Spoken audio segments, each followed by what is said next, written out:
বেরিয়ে যাই। খুব বাজে শোনালেও আমার অবচেতন মন আমাকে বারবার বলছে, তোর আম্মা তোর বউয়ের খুনি। বাড়িতে এসে আম্মার রুমে গেলাম, আম্মার সামনে বসলাম আর আম্মাকে বললাম, আম্মা, আমার ছোট বোনটার কেন যেন সিজার করেছিল ডাক্তার। আম্মা পানের বক্সটা খুলতে খুলতে বলল, কেন আবার? পানি ভাঙার ডর আছিল, ডাক্তারই তো কইল করতে, আল্লাহ বাঁচাইছে, সময় মতো করা গেছে। আম্মার উত্তরে আমার কলিজায় আগুন জ্বলে গেল। যেটা নিজের মেয়ের বেলায় ভাবতে পেরেছে সেটা ঋণের বেলায় পারল না। একজন নারী হয়ে অন্য নারীর প্রতি এতটা অবহেলা। কোনো মতে ধৈর্য ধরে বললাম, আম্মা, আমি কি আপনারে কখনো কষ্ট দিছি, ভালোবাসা কম দিছি? আম্মা এবার একটু অবাক হয়ে বলল, কেন বাজান, কি হয়েছে? এডিকুস কেড়ে। আমি আম্মার হাত ধরে বললাম, আম্মা, আমি আপনারে এত ভালোবাসি, তাই জানতে চাই আমার দ্বারা আপনি কষ্ট পাইছেন কিনা। আম্মা আমার মাথায় হাত বুলিয়ে বলল, তুই আমার সোনার টুকরা ছেলে, তোর মতো ছেলে যেন আল্লাহ সবার ঘরে ঘরে দেয়। আমি আম্মার আর একটু কাছে গিয়ে বললাম, আম্মা, রিনিকে তো আপনি রেহানা দুজনেই পছন্দ করে এনেছিলেন, তাহলে ওর সাথে এমন কেন করছেন আম্মা? ওরে ফোনে কথা বলতে দেখলে এত ডাকাডাকি করতেন কেন বলেন তো?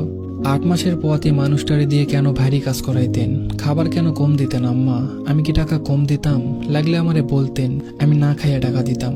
আমি যে আল্লাহর ভরসায় আপনার কাছে আমার বউরে রেখে গিয়েছিলাম, আপনি আপনার বিবাহিত মেয়ের দেখভাল করলেন, যে শ্বশুর বাড়িতে না নিজের মায়ের কাছে থাকে বেশি। কিন্তু আমার এতিম বউটারে দেখলেন না আম্মা, কাজের লোকের মতো তারে দিয়ে খাটাইছেন।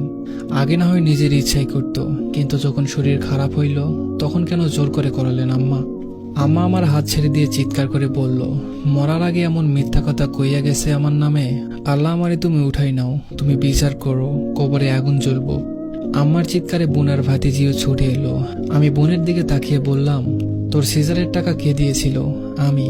তোরে অনার্স পাস কে করাইছে? আমি। তোর জামাইয়ের আবদার কে মেটাই? তোর সংসার কয়দিন পর পর কার টাকায় জোড়া লাগে? আমার টাকায়। তাহলে আমার সংসারটা ভাঙলি কেন বলতে পারবি?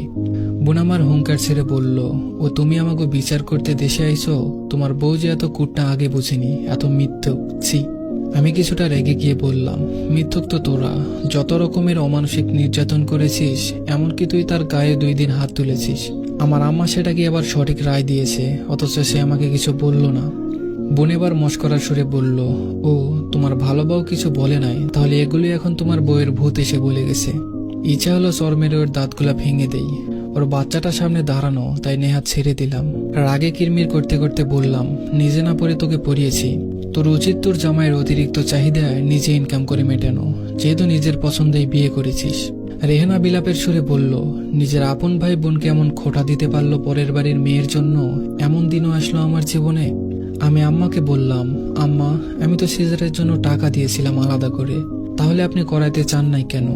আপনারা রেহানার এত আপত্তি থাকার কি আর কোনো কারণ ছিল? আম্মা জোর গলায় বলল, কে কইছে আমরা করাই নাই? ডাক্তাররে আমরা কইছি টাকা যা লাগে লাগুক, অপারেশন করান। হেরা না করিলে আমরা কি করবো? হুদাই মিশা দোষ দিবি না। আম্মার সহজ সরল মিথ্যা আমার কাছে বিষের মতো লাগছে। আমি দীর্ঘশ্বাস ফেলে বললাম, আম্মা, আমি খবর নিয়ে আসছি। সিজারের টাকা আপনি আপনার মেয়ের জামাইকে দিয়েছেন, তার জমি কেনার টাকা শর্ট পড়াই। আপনি আপনার মেয়ের সংসার বাঁচালেন আর আমার সংসারটা ভেঙে দিলেন। আমার মাসুম বাচ্চাটারে মেরে ফেললেন। এ আপনার কেমন বিচার আম্মা? আম্মা কাঁদো কাঁদো গলায় বলল, হায়াত মৌত আল্লাহর হাতে, তুই আমারে দোষ দিতে পারিস না। কোথায় যেন হাদিসটা পড়েছিলাম, তুমি তোমার বাবা মায়ের সাথে তর্ক করো না, এমনকি তাদের জুতোর সাথেও না, যদিও বা তুমি সঠিক হও। নিজেকে সামলে নিয়ে আম্মার দিকে তাকিয়ে শান্তভাবে বললাম, আল্লাহ বলেছে চেষ্টা করতে, আপনি এবং আপনারা করেন নাই, বরং আরো খারাপ করেছেন।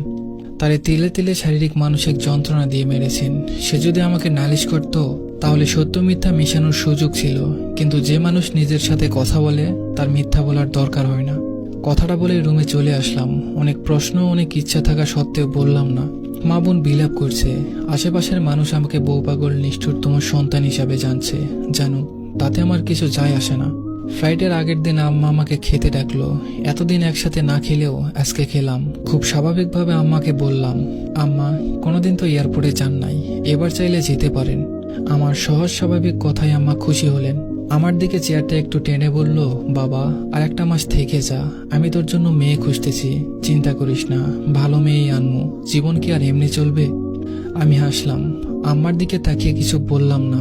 মনে মনে ভাবলাম, আচ্ছা, আম্মারা না সব বোঝে, কিছু কিছু আম্মারা কেন বোঝে না যে সন্তানের সুখ কিসে।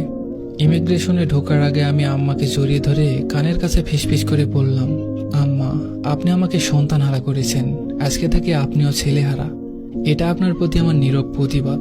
আম্মা, আপনাকে যদি আমার বুকের ভেতরের কষ্টটা দেখাতে পারতাম তাহলে আপনি বুঝতেন আপনার কলিজার টুকরা ছেলেকে নিজের হাতে কতটা কষ্টের সাগরে ফেলে দিয়েছেন। আম্মা আটকে উঠলেন, আমার হাত শক্ত করে ধরে বললেন, কি বললি তুই? আমি আম্মার হাত ছেড়ে দিয়ে বোনকে উদ্দেশ্য করে বললাম, যদি দেখিস কখনো টাকা পয়সা পাঠানো বন্ধ হয়ে গেছে, বুঝবি তোর ভাই মারা গেছে।